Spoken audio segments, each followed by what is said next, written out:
दोनों चीजें आप लोग को समझाने वाले हैं।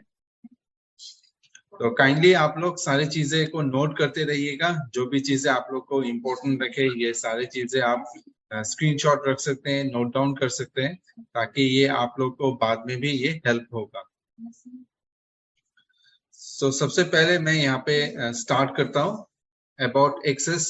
तो एक्सेस क्या है ये, what is Microsoft Access? So Microsoft Access is a database management system from Microsoft that combines the relational Access database engine with a graphical user interface and software development tool।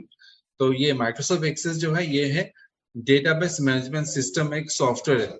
तो यहाँ पे जो है वह combine करते हैं relational access database engine, जिसके द्वारा हम लोग अलग अलग सॉफ्टवेयर के साथ कनेक्ट कर सकते हैं। तो यहाँ पे जो डेटा है, डेटा मैनेजमेंट सिस्टम सॉफ्टवेयर है, तो यहाँ पे हम लोग सारे जो data, huge amount of data हम लोग स्टोर करके रख सकते हैं, वो उसे रिट्रीव कर सकते हैं जैसे चाहिए, हम उसे अलग अलग सॉफ्टवेयर से कनेक्ट करके यहाँ पे इसे यूज कर सकते हैं। मल्टीपल ये एप्लीकेशन में ये सपोर्ट करता है, तो इसलिए ये हम लोग माइक्रोसॉफ्ट एक्सेस यूज करते हैं। हमारे जो डेटा है, ह्यूज अमाउंट ऑफ डेटा, इसे हम लोग प्रॉपरली मैनेज कर सकते हैं, इसे यूज कर सकते हैं। तो यहाँ ये जो है Microsoft Access, it is a graphical user interface, ये ग्राफिकली यूज कर सकते हैं हम इसे। तो ये हो गया हम लोग का जो माइक्रोसॉफ्ट एक्सेस। नेक्स्ट स्लाइड में मूव करते हैं। तो इसके कुछ वर्जन्स के बारे में मैं बता देता हूँ कि माइक्रोसॉफ्ट एक्सेस जो सबसे पहले अगस्त 24 1995 में जो लॉन्च किया था, एक्सेस 95, इसका एक्सटेंशन .mdb। .mdb का मतलब है माइक्रोसॉफ्ट डेटाबेस। इसके बाद के जो वर्जन है वो 97, एक्सेस 97 नाम पे था ये इसका टाइटल, और इसका भी एक्सटेंशन सेम था। देन इसके बाद 99, देन 2003 में इसे लॉन्च किया गया था। इसके नए जो वर्जन्स को अपडेट किया गया। 2003 के बाद से 2007 में जब लॉन्च किया गया था, इसका जो एक्सटेंशन है ये चेंज हो गया। इसका एक्सटेंशन बाद में जो है .accdb, न्यू फाइल फॉर्मेट ये बन गया। accdb का मतलब एक्सेस डेटाबेस। इसके बाद से अभी तक जितने भी सारे लॉन्च हुआ है, जितने भी सारे वर्जन्स लॉन्च हुआ है, ये सारे वर्जन .accdb में ही सेव होता है। तो हम लोग जो नए वर्जन यूज कर रहे हैं, नए वर्जन में भी हम लोग सेव करते समय एमडीबी में भी सेव कर सकते हैं, पुराने वर्जन में। लेकिन अगर हम लोग पुराने वर्जन में सेव करेंगे तो फिर कुछ फीचर्स हम यहाँ पे यूज नहीं कर पाएंगे।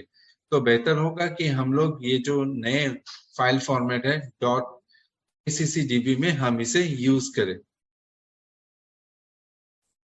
माइक्रोसॉफ्ट ओपन करने से, माइक्रोसॉफ्ट एक्सेस जब हम ओपन करते हैं तो ये कुछ तरीके से, इस तरीके से वो दिखता है। तो अलग अलग चीजों का नाम यहाँ पे दिया गया है। सबसे ऊपर जो ये टैब आता है, ये मेनू टैब, यहाँ पे होम, क्रिएट, एक्सटर्नल डेटा ये मिलता है। और इसके ऊपर जो रहता है टाइटल बार, टाइटल बार में हमें ये एक्सेस का जो डेटाबेस का नाम हम जिस नाम पे सेव करेंगे, तो वो नाम हमें टाइटल बार में दिखाई देगा।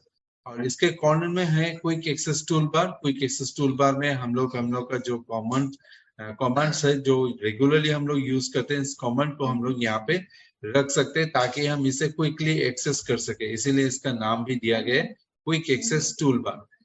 तो इसे हम चेंज कर सकते हैं। ये जो क्विक एक्सेस टूल बार है, इसे हम चेंज कर सकते हैं, ये कमांड्स को चेंज कर सकते हैं जैसा कि हमें रिक्वायरमेंट है अकॉर्डिंगली। तो हम इसे चेंज करके यहाँ पे हम इसे सेट कर सकते हैं ताकि हम क्विकली इसे एक्सेस कर पाए। लेफ्ट साइड में आप देख सकते हैं यहाँ पे ऑब्जेक्ट नेविगेशन पेन।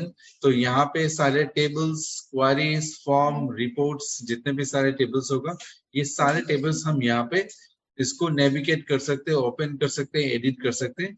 तो इसके लिए ये ऑब्जेक्ट नेविगेशन पेन ये यूज होता है। और बीच में जो व्हाइट एरिया आप लोग को दिखाई दे रहा है, ऑब्जेक्ट डिस्प्ले एरिया। तो यहाँ पे हम लोग कुछ भी टेबल में एंट्री करना हो, या फिर टेबल को एडिट करना है, या फिर हम यहाँ पे कुछ वो स्ट्रक्चर में चेंज करना चाहते हैं, ये सारी चीजें जो हम लोग का वर्किंग होगा, ये ऑब्जेक्ट डिस्प्ले एरिया में ये दिखाते। और एकदम नीचे जो बार दिखाई दे रहे हैं, स्टेटस बार, यहाँ पे सारे डेटाबेस के स्टेटस हमें शो होगा। तो ये जो है basics overview of Microsoft Access. जब हम एक्सेस ओपन करेंगे तो ये स्क्रीन जो है, ये सबसे पहले हमें ये स्क्रीन दिखाई देता है जब हम लोग एक डेटाबेस को क्रिएट करने के बाद। तो नेक्स्ट स्लाइड में हम मूव करते हैं। एक्सेस को और थोड़ा बेहतर जानने के लिए, माइक्रोसॉफ्ट एक्सेस जो है ये सर्वर, डेटाबेस एंड ये क्लाइंट, ये क्या होता है इसे एक्सप्लेनेशन करने के लिए हमने ये इमेज जो दिखाया है यहाँ पे आप देख सकते हैं। डेटाबेस सर्वर, तो डेटाबेस सर्वर के अंदर जो रहता है वो डेटाबेस रहता है। तो ये डेटाबेस सर्वर के अंदर हम लोग जनरली इसे क्रिएट करते हैं। तो ये सर्वर क्या करता है, ये सर्विस प्रोवाइड करते हैं मल्टीपल क्लाइंट्स एप्लीकेशंस को। तो ये क्लाइंट एप्लीकेशन कोई मोबाइल फोन से भी एक्सेस कर सकता है, टैबलेट से भी यूज कर सकते हैं, या फिर लैपटॉप या डेस्कटॉप से भी वो एक्सेस कर सकते हैं। तो इस तरीके से ये फंक्शन होता है कि हमारे जो डेटाबेस है हम जब क्रिएट करते हैं वो डेटाबेस सर्वर में वो स्टोर्ड रहता है, और ये सारे कंप्यूटर के साथ कनेक्टेड रहता है। ये वायर के साथ कनेक्ट हो सकता है या फिर इंटरनेट के साथ कनेक्ट हो सकता है। तो हम ये जैसे कनेक्शन, जिसे जिसे परमिशन देंगे वो उसके साथ कनेक्ट होकर ये डेटा को एक्सेस कर सकते हैं। इस डेटा में मॉडिफाई कर सकता है, ऐड कर सकता है, इसमें चेंजेस कर सकता है, तो कुछ भी कर सकता है। तो ये स्ट्रक्चर जो इस तरीके से ये रहता है। तो ये एक जो डिस्प्ले में आप देख रहे हैं ये इमेज, ये एक सेंट्रलाइज्ड ये नेटवर्क सिस्टम दिखाया जा रहा है। और मेन जो ये सर्वर है, ये डेटाबेस सर्वर, इसके जो मेमोरी है, इसके मेमोरी में हम लोग इस डेटाबेस को क्रिएट करते हैं ताकि ये अलग अलग क्लाइंट्स को ये यूज कर पाए एक ही समय में। तो ये जो डेटाबेस है एक ही समय में बहुत सारे क्लाइंट्स को ये सर्विस प्रोवाइड करते हैं। जैसे कि एग्जांपल, आप रेलवे रिजर्वेशन का जो डेटाबेस है वो एक ही समय हजारों लाखों लोगों को ये सर्विस प्रोवाइड करते हैं। आप इसे रेलवे रिजर्वेशन सेंटर्स में जाके टिकट बुक कर सकते हैं, या फिर अपने मोबाइल फोन में कर सकते हैं, या फिर अपने कंप्यूटर या लैपटॉप से भी कर सकते हैं। ये जो सर्वर है रेलवे के सर्वर, ये ऑनलाइन सभी को ये एक्सेस दिया गया है। जो भी कोई यहाँ पे लॉगिन करके एक्सेस वेबसाइट में जाएंगे तो इसे एक्सेस कर सकते हैं, टिकट बुक कर सकते हैं, कैंसिल कर सकते हैं। ये सारी चीजें जो है ये डेटाबेस सर्वर में रह जाता है। तो नेक्स्ट स्लाइड में हम मूव करते हैं। तो नेक्स्ट स्लाइड जो है माइक्रोसॉफ्ट एक्सेस का क्रिएट डेटाबेस। सबसे पहले हम डेटाबेस माइक्रोसॉफ्ट एक्सेस जब ओपन करेंगे, सबसे पहले द फर्स्ट स्क्रीन यही स्क्रीन दिखाई देता है। तो यहाँ से सबसे पहले हमें ये ब्लैंक डेटाबेस हम सिलेक्ट कर सकते हैं। तो ब्लैंक डेटाबेस सिलेक्ट करने से एक पूरा ब्लैंक डेटाबेस क्रिएट कर सकेंगे, और यहाँ पे अपने मुताबिक से हम यहाँ पे टेबल्स क्रिएट करके हमारा जो डेटा है उसे स्टोर कर सकते हैं। तो सबसे पहले जो स्क्रीन है हमें ये दिखाई देगा। तो आप देख सकते हो सबसे फर्स्ट जो ऑप्शन है न्यू डेटाबेस में, यहाँ पे ब्लैंक डेटाबेस ऑप्शन, यहाँ पे क्लिक करने के बाद हमें डेटाबेस का नाम देना पड़ता है, क्रिएट करना पड़ता है। क्रिएट करने के बाद नेक्स्ट स्क्रीन हमें जो है ये दिखाई देता है। इसके बाद के जब डेटाबेस क्रिएट करने के बाद ये स्क्रीन आपको डिस्प्ले में आ जाएगा। ये हम नया टेबल क्रिएट करने के लिए है। तो इसे अगर हम लोग क्लोज कर देंगे तो न्यू टेबल हम लोग क्रिएट ऑप्शन से हम नया टेबल क्रिएट कर सकते हैं। तो ये चीजें मैं आप लोग को प्रैक्टिकली दिखा देता हूँ किस तरीके से हम डेटाबेस क्रिएट करेंगे एंड देन टेबल को किस तरह से क्रिएट करेंगे। तो सबसे पहले हम जब डेटाबेस ओपन करेंगे ये स्क्रीन दिखाई देगा। यहाँ पे आप देख सकते हैं ब्लैंक डेटाबेस। तो इस ब्लैंक डेटाबेस में जब हम सिलेक्ट करेंगे तो हमें डेटाबेस का नाम देना है। तो अलग अलग कुछ वर्जन्स में आपको ये जो ऑप्शन है ये राइट साइड बिलो कॉर्नर में मिलता है ये ऑप्शन। तो ये बीच में दिखा रहा है। तो यहाँ पे हमें ये डेटाबेस का नाम देना है। कोई भी डेटाबेस आप जब यहाँ पे क्रिएट करना चाहते हैं तो यहाँ पे बाय डिफॉल्ट जो है ये डेटाबेस 2 लिखा हुआ है। तो आप अपने हिसाब से क्या डेटाबेस बना रहे हैं वो डेटाबेस नाम आप यहाँ पे दे सकते हैं। सपोज ये एम्प्लॉय डेटाबेस हो सकता है, तो हम यहाँ पे EMP लिखते हैं, तो एम्प्लॉय डेटाबेस। देन हम क्रिएट करेंगे यहाँ पे क्लिक करके। तो क्रिएट में क्लिक करने से आप देख सकते हैं ये जैसा कि स्क्रीन में दिखाया गया था सेम उसी तरीके से ये नया टेबल का ऑप्शन आ गया है। अगर ये ऑप्शन नहीं दिखा रहा है या फिर आपने ये क्लोज कर चुका है तो फिर हम लोग क्रिएट में जाके टेबल क्रिएट कर सकते हैं। तो ये क्रिएट जो टैब है, क्रिएट टैब में क्लिक करना है। देन आप यहाँ पे टेबल में क्लिक करने से हमें टेबल आ जाएगा। तो व्यू में जाके हम यहाँ पे डिजाइन व्यू में चले जाएंगे। डिजाइन व्यू में क्लिक करने से हमें ये टेबल का नाम देना है। ये टेबल 1 बाय डिफॉल्ट लिखा है। टेबल का नाम देने के बाद हम ओके क्लिक करने से हमें ये डिजाइन व्यू में टेबल ओपन हो जाएगा। तो डिजाइन व्यू सबसे ये बेहतर वे है टेबल को क्रिएट करने के लिए। तो जो भी फील्ड्स हमें चाहिए हम फील्ड का नाम यहाँ पे दे सकते हैं। जैसा कि मैं एग्जांपल यहाँ पे एम्प्लॉय का डेटाबेस, तो हम यहाँ पे EID मैंने लिख दिया, ये एम्प्लॉय आईडी। तो ये डेटा टाइप जो है ये ऑटो नंबर है। ऑटो नंबर मतलब ये ऑटोमेटिकली नंबर्स 1 2 3 4 आता रहेगा। तो टेबल में हमें एंट्री करने की जरूरत नहीं है। तो यहाँ पे आप क्लिक करेंगे तो और भी बहुत सारे ऑप्शन आपको मिल जाएगा, जैसे कि शॉर्ट टेक्स्ट, ये टेक्स्ट देने के लिए, नंबर्स देने के लिए, लार्ज नंबर, देन यहाँ पे date and time, currency, then yes और नो, हाइपरलिंक, बहुत सारे ऑप्शंस यहाँ पे हैं। तो आपका जो फील्ड है, आपके फील्ड में आप क्या टाइप ऑफ डेटा यहाँ पे करने वाले वो डेटा टाइप आप यहाँ पे सिलेक्ट करना होगा सबसे पहले। तो यहाँ पे एम्प्लॉय आईडी है, मैं यहाँ पे नंबर सिलेक्ट कर देता हूँ। तो ये आईडी नंबर जो नंबर में आ जाएगा। देन EMP नेम, ये एम्प्लॉय का नेम स्टोर करने के लिए ये नेक्स्ट फील्ड। तो मैं यहाँ पे शॉर्ट टेक्स्ट दे देता हूँ। आप ये शॉर्ट टेक्स्ट सिलेक्ट कर लिया। नीचे आप देख सकते हैं फील्ड साइज। तो फील्ड साइज यहाँ पे अप टू 255 कैरेक्टर्स तक हम स्टोर कर सकते हैं। तो ये बहुत है एक नाम स्टोर करने के लिए।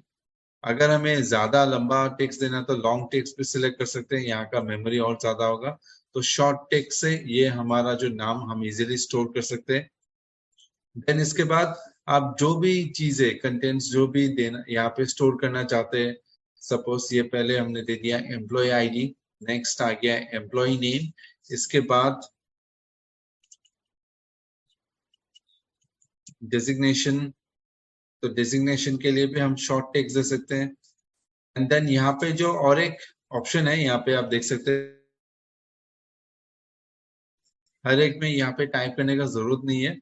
यहाँ पे हम लोग ये डिस्क्रिप्शन लिखते हैं, ये फील्ड क्या है, क्या स्टोर करना होगा, यहाँ पे क्या स्टोर कर सकते हैं, उसका डिटेल्स आप यहाँ पे लिख सकते हैं, ताकि बाद में अगर आप डेटाबेस को ओपन करें आपको कोई कंफ्यूजन हो कि ये फील्ड किस लिए बनाया गया है, तो इस डिस्क्रिप्शन में आप पढ़ के आपका ये जो डाउट है वो क्लियर हो जाएगा कि आप जब क्रिएट कर रहे हैं ये किस लिए क्रिएट किया जा रहा है और यहाँ पे क्या स्टोर कर रहे हैं। जैसे कि यहाँ पे एम्प्लॉय नेम लिखा है, तो हम यहाँ पे डिस्क्रिप्शन में लिख सकते हैं name of the employee, name of the employee. तो यहाँ पे डिस्क्रिप्शन ये ऑप्शनल है, तो ये हम यहाँ से देख सकते हैं ये फील्ड जो है ये किस लिए क्रिएट किया गया। इस तरह से हम डिटेल्स यहाँ पे दे सकते हैं। देन आ जाएगा यहाँ पे डेट ऑफ ज्वाइनिंग। ये डेट ऑफ ज्वाइनिंग जो है ये इतना लंबा टेक्स्ट हम जनरली यूज नहीं करते, तो हम यहाँ पे date of joining, the DOJ हम ऐसे लिख लेते हैं। यहाँ पे इसका जो डेटा टाइप हो जाएगा ये डेट एंड टाइम, यहाँ पे हम लोग डेट एंड टाइम स्टोर करने वाला है डेट ऑफ ज्वाइनिंग के लिए। तो इसमें डिस्क्रिप्शन में हम लोग पूरा लिख सकते हैं date of joining of the employee. तो ये एम्प्लॉय का डेट ऑफ ज्वाइनिंग है। इस तरीके से हम लोग डिस्क्रिप्शन में दे सकते हैं जहां जहां नेसेसरी हो, हमें लगे कि ये जरूरी है। तो इस तरीके से हम वन बाय वन और भी जितने भी सारे फील्ड चाहिए हमारी इस टेबल में हम ऐड कर सकते हैं। तो ये ऐड करने के बाद हम इसे सेव कर देंगे। हमारा जो सेव ऑप्शन है ये ऑलरेडी क्विक एक्सेस बार में ये ऑलरेडी है। तो यहाँ से आप क्लिक करके और भी अलग अलग कमेंट्स आप यहाँ पे ला सकते हैं। ये Microsoft Word, Excel, PowerPoint सब में दिया गया है ये ऑप्शन। तो ये एक्सेस में भी है ये ऑप्शन। तो ये हम सेव कर दिया इसे। देन इस टेबल को मैं क्लोज कर देता हूँ। यहाँ से मैं क्लोज कर दिया तो ये टेबल बन गया। आप देख सकते हैं यहाँ पे नेविगेशन पेन में ये टेबल दिखाई दे रहा है, टेबल 1 ये बन गया। अभी हम इसमें डबल क्लिक करेंगे तो ये टेबल ओपन हो जाएगा और अभी हम यहाँ पे एंट्री कर सकते हैं। जैसा कि ये मैं थोड़ा सा टेबल का स्ट्रक्चर, थोड़ा सा ये नाम डिस्प्ले आने के लिए थोड़ा बड़ा कर देता हूँ। यहाँ पे टेबल एंट्री करेंगे तो एम्प्लॉय आईडी दे देते हैं सबसे पहले, देन एम्प्लॉय नेम,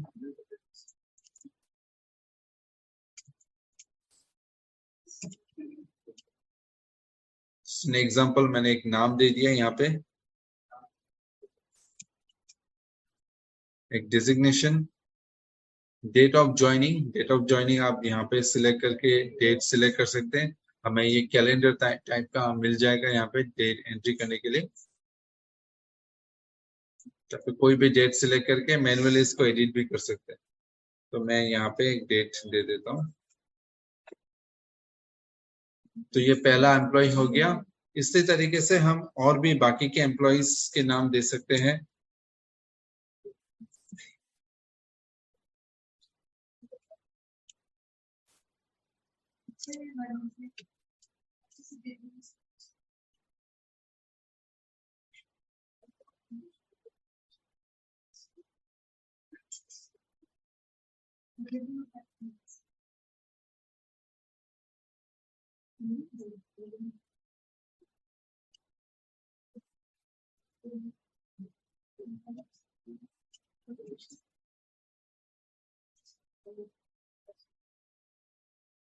तो इस तरीके से हम एंट्री कर सकते हैं। हम अलग अलग डेट्स यहाँ पे कुछ सिलेक्ट कर लेते हैं।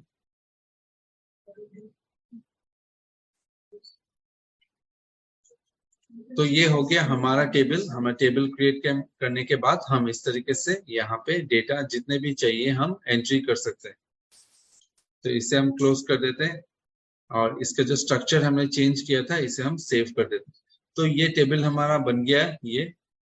तो इस तरीके से हम और भी टेबल चाहिए तो हम क्रिएट में जाके और टेबल क्रिएट कर सकते हैं, इंसर्ट।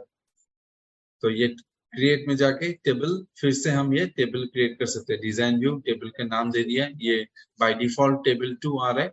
इस तरीके से हम टेबल क्रिएट कर सकते हैं। देन अगेन और एक टेबल दूसरे डेटा हम यहाँ पे स्टोर कर सकते हैं। तो फिलहाल मैं इसे क्लोज कर देता हूँ। और टेबल्स को यहाँ पे अब जितने भी टेबल्स आप क्रिएट करेंगे और भी फॉर्म क्वेरी वगैरह क्रिएट करेंगे तो ये सारी चीजें यहाँ पे नेविगेशनल पेन में ये दिखाई देगा। तो अभी अगर हमें टेबल 2 डिलीट करना है, जस्ट सिंपली राइट क्लिक कीजिए, यहाँ पे आपको डिलीट का ऑप्शन मिल जाएगा, टेबल डिलीट। तो यहाँ पे पूछ do you want to delete the table 2 object from the group? Yes. तो ये हमने डिलीट कर दिया।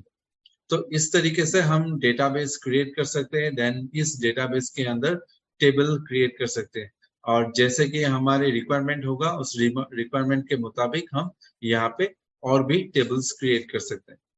तो नेक्स्ट स्लाइड में मैं मूव करता हूँ। तो ये टेबल क्रिएशन हो गया। नेक्स्ट हम लोग देखते हैं कि यहाँ पे जो अलग अलग फील्ड टाइप्स हैं, ये फील्ड टाइप्स क्या क्या फील्ड टाइप्स है। जैसा कि टेक्स्ट में आपने देखा कि हम लोग यहाँ पे टेक्स्ट एंट्री कर सकते हैं। यहाँ पे टेक्स्ट के साथ यहाँ पे डिजिट्स भी दे सकते हैं, spaces, special characters, use for name, addresses, description and fields containing digits that are not use in calculations. तो जो यहाँ पे कैलकुलेशंस के लिए हम यूज नहीं करेंगे वो सारी चीजें हम लोग दे सकते हैं। लेकिन याद रखिएगा अगर हम नंबर्स भी देते हैं तो ये कैलकुलेट नहीं कर सकते यहाँ पे, अगर हम लोग टेक्स्ट टाइप दे रहे हैं तो इसका जो फील्ड साइज है जैसा कि ऑलरेडी आपने देखा ये 0 to 255 कैरेक्टर्स तक है ये, एंड 50 कैरेक्टर्स ये डिफॉल्ट में है। इसके बाद आता है मेमो के लिए और allows field values containing letter, digit, space and special characters, use for long comments and explanations. यहाँ पे कुछ रिमार्क्स वगैरह के लिए जनरली ये मेमो यूज होता है क्योंकि यहाँ का जो कैरेक्टर साइज ये ज्यादा रहता है यहाँ पे। देन इसके बाद नंबर्स, यहाँ पे नंबर्स में हम लोग कोई भी नंबर्स दे सकते हैं। Allow positive and negative numbers as field value. तो इस फील्ड वैल्यू में हम लोग नेगेटिव नंबर्स भी यूज कर सकते हैं, पॉजिटिव नंबर्स भी यूज कर सकते हैं। Numbers can contain digits, decimal point, comma, plus sign and minus sign, use for fields that will used in calculation. तो यहाँ पे जो है कोई भी कैलकुलेशन हम कर सकते हैं। यहाँ पे नंबर्स देके हम लोग कॉमा, डेसिमल पॉइंट और plus sign and then minus sign हम यहाँ पे यूज कर सकते हैं। और इसका जो फील्ड साइज है 1 to 15 डिजिट तक हम यहाँ पे स्टोर कर सकते हैं। इसके बाद डेट एंड टाइम हमें अलाउ करता है डेट इंसर्ट करने के लिए। allows field values containing valid dates and times from January 1 इतने तारीख तक हम लोग यहाँ पे डेट दे सकते हैं। इसका फॉर्मेट जो है ये मंथ, डे एंड ईयर के हिसाब से हम लोग यहाँ पे दे सकते हैं। देन टाइम भी हम लोग इंसर्ट कर सकते हैं यहाँ पे। You can perform calculations on dates and time and you can start them.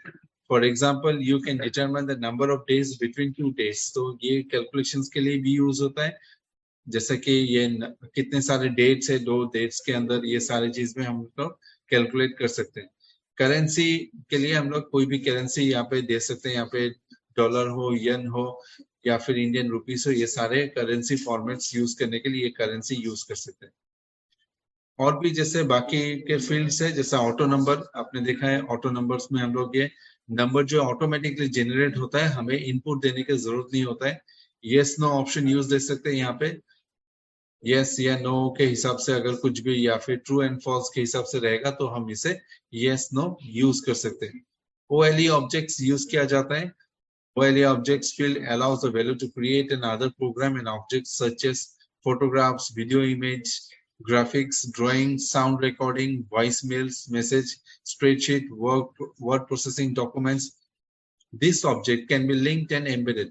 तो ये हम लोग यहाँ पे लिंक यूज कर सकते हैं या फिर एम्बेड कर सकते हैं यहाँ पे यूजिंग द OLE ऑब्जेक्ट. तो इसका जो साइज है, ये नए वर्जन के ये जो साइज है 1 GB मैक्सिमम है, and exact size depend on an object size. Hyperlink के लिए कोई भी लिंक हाइपरलिंक स्टोर करने के लिए ये हाइपरलिंक यूज करेंगे. And hyperlink address can have an up to 3 parts. The text that appears in the field controls the path of the file and page and a location within the file or page. Hyperlink help you to connect your application easily to the internet or an intranet. तो हम लोग ये internet के साथ connect करने के लिए या फिर इंटरनेट के साथ कनेक्ट करने के लिए ये हाइपरलिंक जो है, ये 3 अलग अलग पार्ट में हम इसे यहाँ पे सेव कर सकते हैं. इसके बाद लुकअप विजार्ड यूज कर सकते हैं. Creates a field that lets you look up value in another table or a predefined list of values. So some size of the primary key field are performed on the lookup. तो ये जो सारे field है, ये सारे data types है, हम लोग फील्ड में यूज कर सकते हैं हमारे टेबल को क्रिएट करने के लिए. तो सबसे कॉमन जो है यहाँ पे रहता है text, number, then auto number, yes and no. हम लोग ये ज्यादातर यूज करते हैं हमारे टेबल को क्रिएट करने के लिए.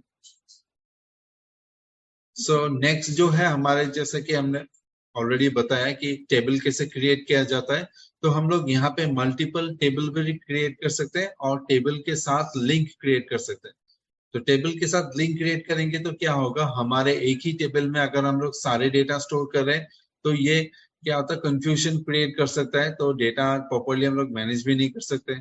जैसे कि मान लीजिए एक कॉलेज है, कॉलेज में स्टूडेंट्स का सारा डिटेल्स रहेगा, जैसे कि ये उसका रोल नंबर हो सकता है, देन उसका सिटी, एड्रेस, उनका पेरेंट्स का नेम, गार्जियन का नेम हो सकता है. अगर उसी टेबल में हम लोग मार्क्स वगैरह स्टोर करेंगे तो ये मैनेज नहीं कर पाएंगे अच्छे तरीके से. तो ये सारे जो पर्सनल डिटेल्स है, एकेडमिक्स रिकॉर्ड्स है, ये सारी चीजें मिक्स्ड हो जाएगा. तो इन सारी चीजों को डिवाइड करने के लिए हम अलग अलग टेबल क्रिएट करके इन सारे जो पर्सनल डिटेल्स है, देन फीस पेमेंट्स है, अटेंडेंस है, ये सारी चीजें अलग अलग टेबल में हम मैनेज कर सकते हैं इजीली. तो यहाँ पे जैसे कि हम लोग का रिक्वायरमेंट होगा, हमारे रिक्वायरमेंट के मुताबिक हम यहाँ पे टेबल क्रिएट कर सकते हैं और इन टेबल्स को हम लोग लिंक कर सकते हैं एक टेबल के साथ दूसरे टेबल के साथ. तो लिंक करने के लिए हमें यहाँ पे प्राइमरी की का इस्तेमाल करना होगा. जिस रिकॉर्ड में the primary key in Microsoft Access is a field or set of field with unique value throughout the table. तो ये प्राइमरी की हम लोग एक टेबल के फील्ड में यूज करेंगे. इस जो फील्ड में हम लोग यूज करेंगे वो क्या होगा, वो यूनिक होना पड़ेगा. वहां पे हम लोग डुप्लीकेट वैल्यू यूज नहीं कर सकते. वंस हम लोग, जैसा कि एम्प्लॉय आईडी हमने दे दिया तो फिर से हम लोग employ ID, same ID use नहीं कर सकते अगर हम यहाँ पे प्राइमरी के डिफाइन करेंगे. तो प्राइमरी की इंपॉर्टेंट है जब हम लोग टेबल के साथ रिलेशनशिप करेंगे. अगर प्राइमरी की नहीं होगा तो ये रिलेशनशिप प्रॉपर्ली हम लोग क्रिएट नहीं कर सकते. The primary key offers several characteristics such as it uniquely identifies each row in the database. तो प्राइमरी की का यूज होता है क्या, हम लोग हर एक रो को यूनिकली आइडेंटिफाई कर सकते हैं. जैसे कि एम्प्लॉय टेबल में एम्प्लॉय आईडी होगा, बैंक का अगर डेटाबेस हो तो वहां पे कस्टमर आईडी होगा, अकाउंट नंबर होगा, ये सारे जो है ये यूनिक होगा, ये दूसरे कस्टमर्स के साथ मैच नहीं होगा. तो स्कूल के डेटाबेस में ये रोल नंबर जो है ये यूनिक होने वाला है, सेम रोल नंबर का दो स्टूडेंट्स नहीं हो सकता है। तो ये क्या होता है, हर एक रो को ये यूनिक बनाएगा अपने database. It always contains a value, it is never empty and the value contains never change. तो ये क्या होता है, जब हम लोग यहाँ पे पुट कर रहे हैं, इसे ब्लैंक नहीं छोड़ सकते। जैसा कि सपोज किसी फील्ड में हमें अभी किसी एम्प्लॉय के टेबल में एम्प्लॉय आईडी हमने दे दिया और कोई फील्ड हम लोग स्किप कर सकते हैं, जैसे मोबाइल नंबर, हम उसे स्किप कर सकते हैं कि मोबाइल नंबर अभी श्योर नहीं, या फिर ईमेल आईडी उसका है नहीं, ईमेल आईडी को ब्लैंक छोड़ सकते हैं। लेकिन अगर हम लोग प्राइमरी की यूज कर रहे किसी एम्प्लॉय आईडी में, तो आईडी हमें देना ही है, उसे ब्लैंक नहीं छोड़ सकते और बाद में उसे चेंज नहीं कर सकते। नेक्स्ट जो आता है फॉरेन की, तो फॉरेन की क्या आता है, फॉरेन की इज अ कॉलम और group of column in a relational database table that provides a link between data and two tables. It acts as a cross reference between two tables because it references the primary key of the another table, hereby establish a link between them. तो क्या यहाँ पे जब हम लोग multiple table create करेंगे, जैसा कि एम्प्लॉय टेबल या फिर स्टूडेंट टेबल में, स्टूडेंट के टेबल्स में जैसा पर्सनल डिटेल्स रहेगा, उसका मार्क्स रहेगा दूसरे टेबल में, तो इसको आइडेंटिफाई करने के लिए हमें एक जो मेन टेबल होगा वहां पे, जो मास्टर टेबल होगा वहां पे हम लोग प्राइमरी की यूज करेंगे और उसके जो वैल्यूज है हम लोग दूसरे टेबल में यूज करेंगे उसको आइडेंटिफाई करने के लिए, ताकि ये रिकॉर्ड किसका है उसको आइडेंटिफाई करने के। तो सेम रिकॉर्ड जो है वो दोनों टेबल में आने वाला है। तो एक टेबल जहाँ पे प्राइमरी की यूज किया है, दूसरे टेबल में सेम जो की हम लोग यूज कर रहे हैं, जो वैल्यू हम लोग यूज कर रहे हैं, उसे फॉरेन की किया बोला जाता है। तो इन सारी चीजों को हम प्रैक्टिकली करके देखेंगे। तो हम लोग नेक्स्ट स्लाइड में मूव करके देखते हैं कि जब हम लोग रिलेशनशिप क्रिएट करेंगे, ये एक बहुत ही कॉम्प्लिकेटेड टेबल। तो यहाँ पे ये सेल्स का है, ये आप देख सकते हैं यहाँ पे प्रोडक्ट्स लिखा हुआ है, suppliers, orders, customers, employees, order details, categories and यहाँ पे है शिपर्स। तो यहाँ पे बहुत सारे टेबल्स है, इन टेबल्स को हम लोग ने क्या किया है, इसको अलग अलग कर दिया। यहाँ पे देख सकते हैं आप, जहां जहां प्राइमरी की यूज किया गया है उसको हमने दूसरे टेबल के साथ ये लिंक किया गया है। तो हर एक टेबल इस तरीके से लिंक रहता है। तो इन चीजों को हम प्रैक्टिकली करके देखेंगे कैसा हम लोग इसे लिंक ये क्रिएट करते हैं। तो इसके लिए मैं एक दूसरा एक डेटाबेस ओपन करता हूं।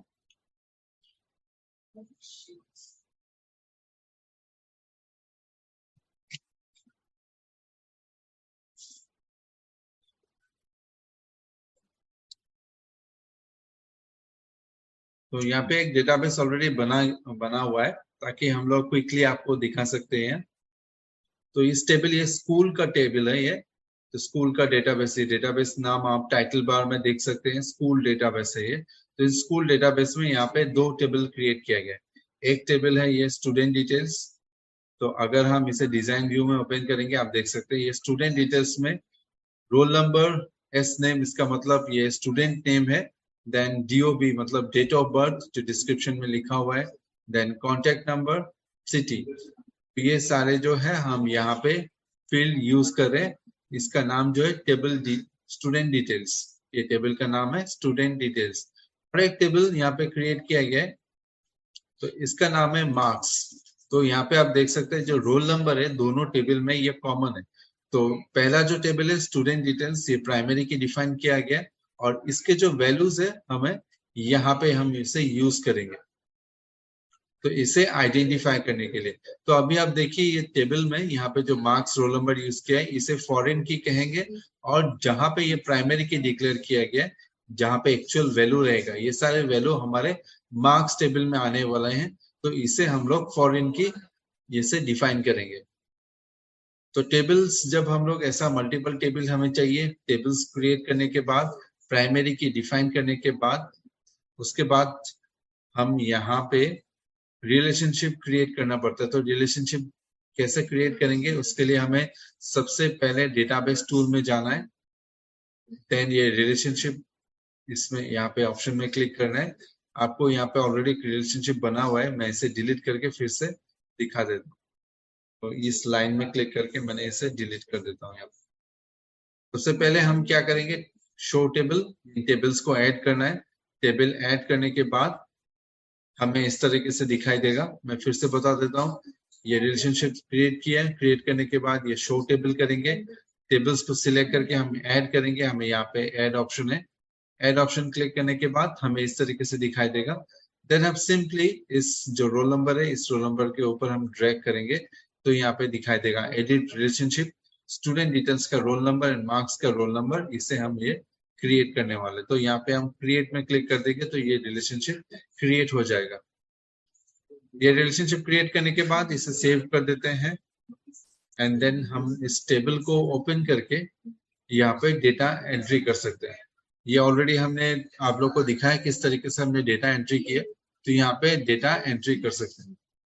तो अब देखिए ये लिंक हो चुका है। इसके वजह से अगर हम इस प्लस में क्लिक करेंगे तो ये दो टेबल एक साथ ये दिखाई देता है। तो ये रोल नंबर दिखाई दे रहा है और उसका सब्जेक्ट का मार्क्स दिखाई दे रहे हैं यहाँ पे, अलग अलग सब्जेक्ट का मार्क्स। तो ये दो अलग अलग टेबल से आ रहा है।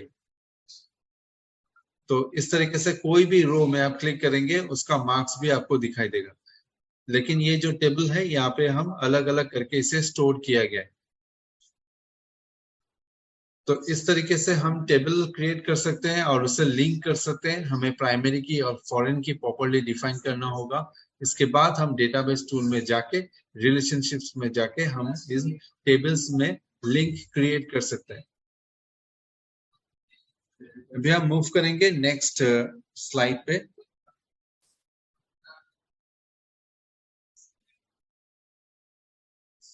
तो नेक्स्ट जो है माइक्रोसॉफ्ट एक्सेस का क्वेरी। टेबल क्रिएट करने के बाद क्वेरी एक बहुत ही इंपॉर्टेंट चीज है। तो यहाँ से हम लोग कुछ भी रिकॉर्ड ढूंढना हो हम लोग ढूंढ सकते हैं क्वेरी। ये मल्टीपल टेबल से भी क्वेरी कर सकते हैं, कोई एक सिंगल टेबल से भी क्वेरी कर सकते हैं। हम लोग का कंडीशन के साथ हम लोग क्वेरी कर सकते हैं। तो क्वेरी बहुत अलग अलग तरीके से हम इसे यूज कर सकते हैं। तो क्वेरी करने के लिए सबसे पहले हमें टेबल्स में सारा डेटा रेडी होगा। देन इसके बाद हम क्रिएट में क्लिक करेंगे। देन यहाँ पे क्वेरी डिजाइन जो है ये एडवांस वे से हम लोग इसे डिजाइन कर सकते हैं। क्वेरी डिजाइन में क्लिक करने के बाद हमारे जो टेबल्स है, हमने जो टेबल्स क्रिएट किया है, ये टेबल्स के नाम यहाँ पे डिस्प्ले में आ जाएगा। तो इन टेबल्स को जस्ट सिलेक्ट करके आप ऐड कर दीजिए। पहला स्टूडेंट डिटेल्स मैंने ऐड किया, मार्क्स ऐड किया और यहाँ पे रिलेशनशिप भी शो हो रहा है। और इसके नीचे आपको सिलेक्ट करना है आप क्या क्या देखना चाहते हैं। सपोज यहाँ पे कौन से टेबल से देखना चाहते हैं, स्टूडेंट डिटेल से इसका roll number, then student detail से हम यहाँ पे सिलेक्ट करते हैं इसका नेम। देन इसके बाद मार्क्स से हम ये अलग अलग सब्जेक्ट का मार्क्स सिलेक्ट करेंगे। सबसे पहले जैसे कि इंग्लिश, मैथ्स और ये लास्ट में ये साइंस। तो हमें क्या क्या देखना है, ये सारी चीजें हमने टेबल्स दे दिया है अलग अलग टेबल के साथ।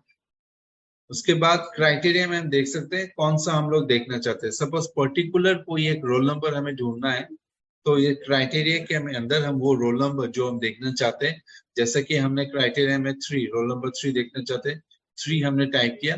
अभी ये डिजाइन टैब जो है, ये डिजाइन टैब में क्लिक करने के बाद हमें रन ऑप्शन मिलेगा। इस रन में क्लिक करने से हमें ये जो 3 रोल नंबर है वो डेटाबेस से हम देख सकते हैं। तो इस तरीके से हम लोग कोई भी रोल नंबर यहाँ से ढूंढ सकते हैं। यहाँ पे हमें फिर से एडिट करना है, हम व्यू में जाके डिजाइन व्यू में हम इसे फिर से एडिट कर सकते हैं। अभी मान लीजिए हमें यहाँ पे देखना है कि मैथ्स में कितने सारे स्टूडेंट्स को मोर देन 60 मिला है। तो यहाँ पे ग्रेटर देन इक्वल टू 60। तो ये मैथ्स के नीचे हम लोग यहाँ पे देंगे क्राइटेरिया, मैथ्स के नीचे देंगे greater than equal to 60 and then इसे फिर से रन करेंगे। तो आप देख सकते हैं यहाँ पे 3 स्टूडेंट्स का नाम आ गया जिसे मैथ्स में मोर देन 60 सिक्योर किया गया। तो इस तरीके से हम लोग कोई भी डेटा हमें चाहिए हम लोग यहाँ पे ढूंढ सकते हैं, कंडीशंस के साथ ढूंढ सकते हैं। यहाँ पे अगर आपको 2 टेबल के साथ देखना है, 2 अलग अलग कंडीशन देना है, तो हम देख सकते हैं कि यहाँ पे मैथ्स में कितने सारे को मिला है, साइंस में कितने सारे को मिला है, इंग्लिश में कितने सारे को मिला है। इसका मतलब जो है हर एक सब्जेक्ट में 60 से ज्यादा कौन कौन से स्टूडेंट्स को मिला है। तो हमने ये क्राइटेरिया में हर एक रो में इसे ऐड कर दिया। अभी हम रन में क्लिक करते हैं तो आप देख सकते हैं यहाँ पे 2 स्टूडेंट्स तो है, हर एक सब्जेक्ट में उसे मोर देन 60, इसका मतलब ये फर्स्ट डिवीजन मार्क्स उन्हें सिक्योर किया गया। तो इस तरीके से हम लोग क्वारी कर सकते हैं, कोई भी चीज हमें जो चाहिए, जो भी चीज हमें चाहिए उस कॉलम के नीचे हमें क्राइटेरिया में देना है। तो इसे हम लोग सेव करके भी रख सकते हैं, जैसे कि यहाँ पे सारे जो मार्क्स है मोर देन 60 है, तो हम इस क्वारी को सेव करते हैं। बाय डिफॉल्ट ये क्वारी 1 लिखा हुआ है, मैं यहाँ पे ग्रेटर देन 60 इन ऑल, तो ये greater than 60 in all subjects, मैं इसे सेव कर देता हूँ। तो ये क्वारी जो है यहाँ पे हमें दिखाई देगा, और जब कभी भी हमें चाहिए जस्ट इसमें क्लिक करने से हमें दिखा देगा ऑल सब्जेक्ट में 60 किसे किसे मिला है। तो ये हो गया हमारे क्वारी। नेक्स्ट हम मूव करते हैं।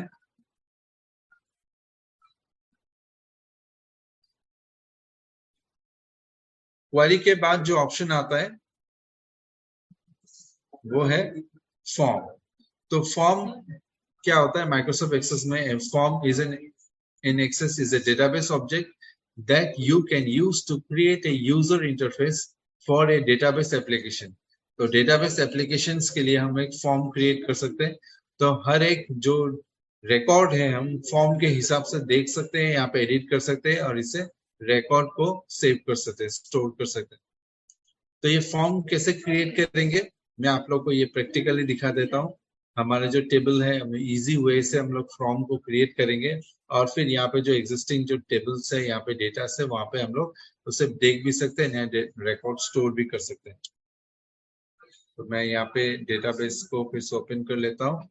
नेक्स्ट फॉर्म क्रिएट करने के लिए create and then form design, यहाँ पे क्लिक करेंगे तो हमें एक इस तरीके का फॉर्म देखने को मिलेगा। तो यहाँ पे हमें टेबल्स ऐड करने के लिए कुछ भी अगर आपको लिखना है यहाँ पे तो आप लिख सकते हैं। तो इसके लिए हम लेबल यूज करेंगे। सपोज ये स्टूडेंट का है ये, तो हम यहाँ पे एक स्कूल का नाम लिखते हैं, एग्जाम्पल।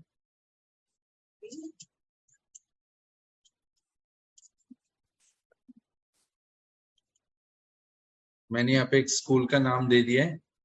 तो अगर कुछ एडिट करना है तो फॉर्मेट में जाके हम इसे बोल्ड कर देते हैं, इसके जो साइज है थोड़ा बड़ा कर देते हैं, बॉक्स को थोड़ा बड़ा कर देते हैं ताकि स्कूल का नाम जो है पूरा दिखाई दे। इसे सेंटर कर देते हैं। इसका जो कलर है मैं इसे चेंज कर देता हूँ। तो इस तरीके से हम लोग कुछ भी टेक्स्ट दे सकते हैं। तो इसका जो ऑप्शन है हमें डिजाइन में मिल जाएगा, हमने ये लेबल यूज किया गया। अभी फील्ड्स लाने के लिए ये फील्ड लिस्ट जो है, ये फील्ड लिस्ट आपको दिखाई दे रहा है। अगर ये नहीं दिखाई दे रहा है तो फिर हमें यहाँ पे क्लिक करना है, ऐड एग्जिस्टिंग फील्ड्स। तो ये डिजाइन टैब में ऐड एग्जिस्टिंग फील्ड में क्लिक करने से हमें ये दिखाई देगा। इसके बाद शो ऑल टेबल। तो सबसे पहले हम यहाँ से रोल नंबर ले लेते हैं, जस्ट क्लिक करके ड्रैग कीजिए, देन स्टूडेंट का नेम, जो भी फील्ड आप यहाँ पे शो करना चाहते हैं आप यहाँ पे दे सकते हैं। मैं इसे थोड़ा अलाइन कर लेता हूँ। ये रोल नंबर, देन ये नेम, यहाँ पे एस नेम लिखा हुआ है, हम इसे एडिट कर सकते हैं। लेफ्ट का जो ये चीजें हम इसे एडिट कर सकते हैं, लेकिन राइट का चीजें अगर आप एडिट करेंगे तो वैल्यू यहाँ पे नहीं दिखाई देगा।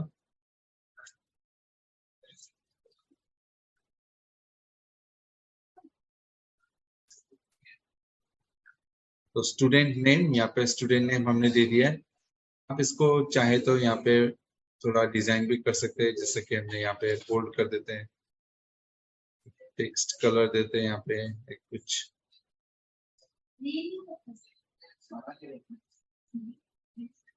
तो यहाँ पे हमें ये रोल नंबर एंड नेम दिखाई देगा। तो पहला ये हो गया। अभी दूसरे टेबल से भी हम देते हैं, नीचे मार्क्स टेबल से यहाँ पे ये मार्क्स का डिटेल्स देते हैं, जैसे कि इंग्लिश, मैथ्स,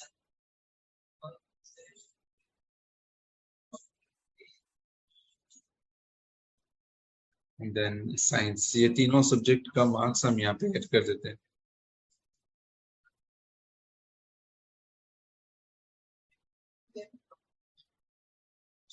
इसको प्रॉपरली अलाइन कर सकते हैं इन लाइंस जो है, लाइंस को यूज करके। देन यहाँ का जो टेक्स्ट है मैं थोड़ा बोल्ड कर देता हूँ, इसका कलर चेंज कर देता हूँ। ठीक उसी तरीके से इसका भी मैं कर देता हूँ, ये हेडिंग जो नेम है।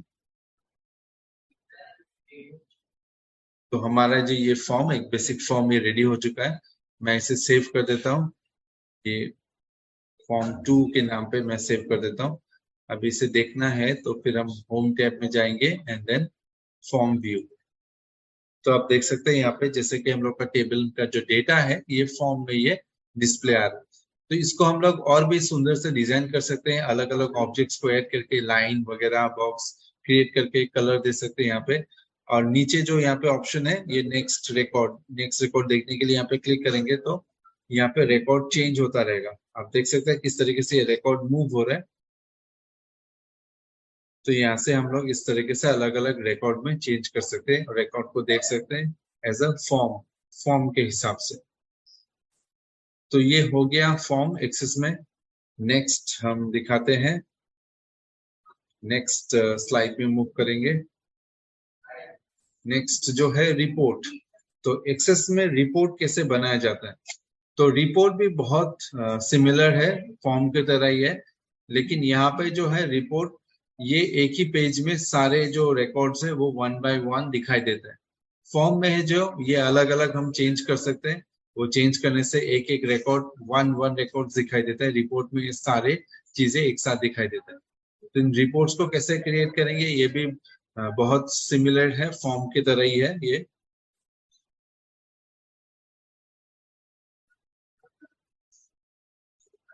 तो रिपोर्ट बनाने के लिए क्रिएट में जाएंगे, देन रिपोर्ट डिजाइन। ये बहुत, ये फॉर्म की तरह ही ओपन होगा ये।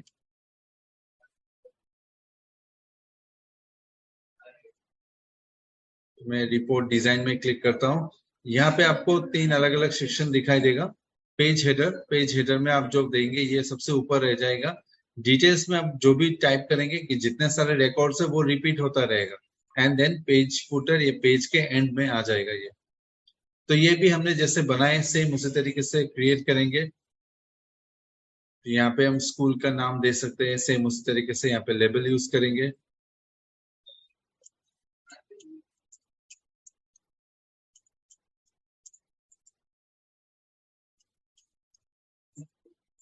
इसको जो कलर है मैं थोड़ा सा इसको एडजस्ट कर लेता हूँ। ये फिर फॉर्मेट में चले जाएंगे, यहाँ से साइज सिलेक्ट करेंगे, बॉक्स को थोड़ा बड़ा कर देते हैं,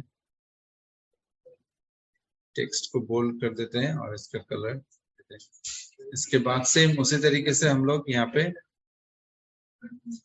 एड एग्जिस्टिंग फील्ड, ये अगर डीएक्टिवेट रहेगा तो इसको एक्टिवेट कर देंगे। एंड देन हम लोग का जो फील्ड्स है हम यहाँ से ऐड कर सकते हैं। तो यहाँ पे और भी सारी चीजें हैं, हम लोग ग्रुप यूज कर सकते हैं, ग्रुप के साथ दे सकते हैं, या फिर कोई बॉक्स क्रिएट करके वहां पे दे सकते हैं। तो यहाँ पे अलग अलग ऑप्शन है, बटन्स यूज कर सकते हैं। तो यहाँ पे बहुत सारे टूल्स अवेलेबल है। तो हमारे ये रिपोर्ट्स या फिर फॉर्म बनाने के लिए हम इसे इस्तेमाल कर सकते हैं, रिकॉर्ड्स को डिस्प्ले करने के लिए।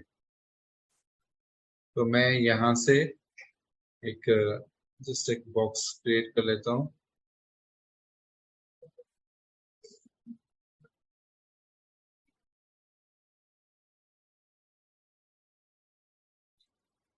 इसको एक कलर दे देता हूँ यहाँ पे। एंड देन अभी यहाँ पे मैं स्टूडेंट का डिटेल्स यहाँ पे पुट कर देता हूँ, किसी के रोल नंबर,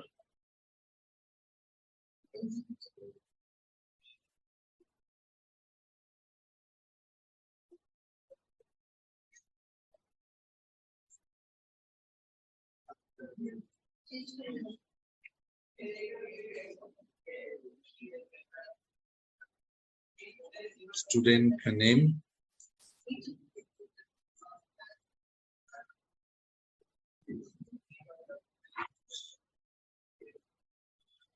इसको थोड़ा बड़ा कर देते हैं। तो यहाँ पे जो एस नेम है यहाँ पे मैं स्टूडेंट नेम इसे बना देता हूँ। इसको बोल्ड इन कलर कर देते हैं।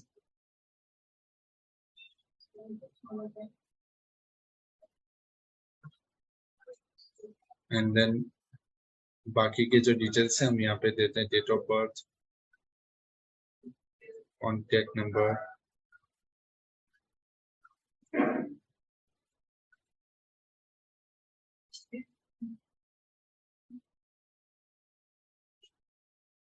इसे अलाइन कर लेते हैं प्रॉपरली।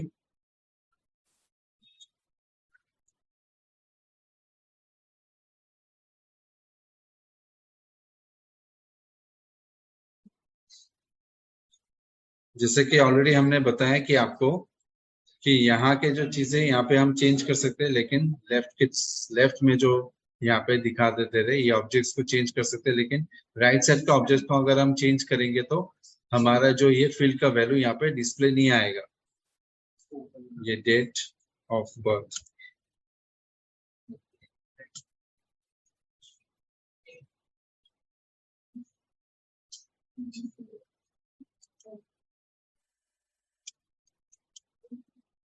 तो ये डेट ऑफ बर्थ हमने फुल फॉर्म में यहाँ पे लिख दिया है।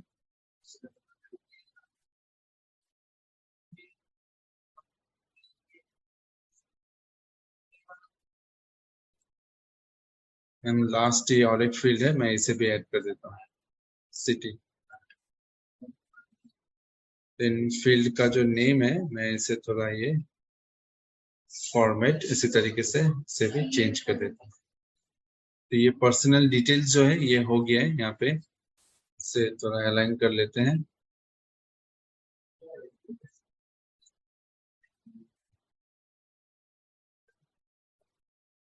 और इसके नीचे सेम इसी तरीके से मैं फिर से एक रेक्टेंगल यूज करता हूँ यहाँ पे स्टूडेंट के मार्क्स देने के लिए। देन फॉर्मेट में जाके इसका जो कलर है मैं एक दूसरा एक कलर से लेकर लेता हूँ, यहाँ पे मार्क्स आ जाएगा। तो मार्क्स टेबल के साथ अभी हम यहाँ पे English, maths and then science ये ऐड कर देते हैं। देन इसको प्रॉपरली अलाइन कर लेंगे हमारे जो फॉर्म के साथ। अगर अलाइन नहीं करेंगे तो इसको प्रिंट जब करेंगे हम लोग यहाँ पे ये अच्छा नहीं दिखेगा, तो ये प्रॉपरली इसको अलाइन करना है ताकि जब हम लोग इसे प्रिंट करें ये सही तरीके से दिखे। ये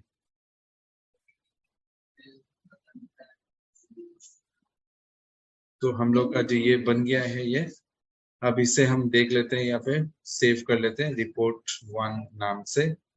देन इसे देखने के लिए होम एंड देन व्यू। तब देख सकते हैं ये जितने सारे रिकॉर्ड्स है ये सारे रिकॉर्ड्स ये बन गया है क्योंकि हमने ये डिटेल सेक्शन में दिया है। तो जो भी रोल नंबर से रोल नंबर स्टूडेंट्स के मुताबिक ये सारे यहाँ पे दिखाई देगा, सारे रिकॉर्ड्स। तो हम इसे प्रिंट कर सकते हैं, जितने सारे रिकॉर्ड चाहिए वो दे सकते हैं, सारे चाहिए तो सारे दे सकते हैं, पर्टिकुलर कुछ रिकॉर्ड चाहिए तो उसे भी हम लोग यहाँ पे क्रिएट कर सकते हैं, उसे प्रिंट कर सकते हैं। तो इस तरीके से हम रिपोर्ट बना सकते हैं। यहाँ पे कैलकुलेशंस भी कर सकते हैं, यहाँ पे टोटल परसेंटेज डिविजन वगैरह भी हम यहाँ पे कैलकुलेट कर सकते हैं।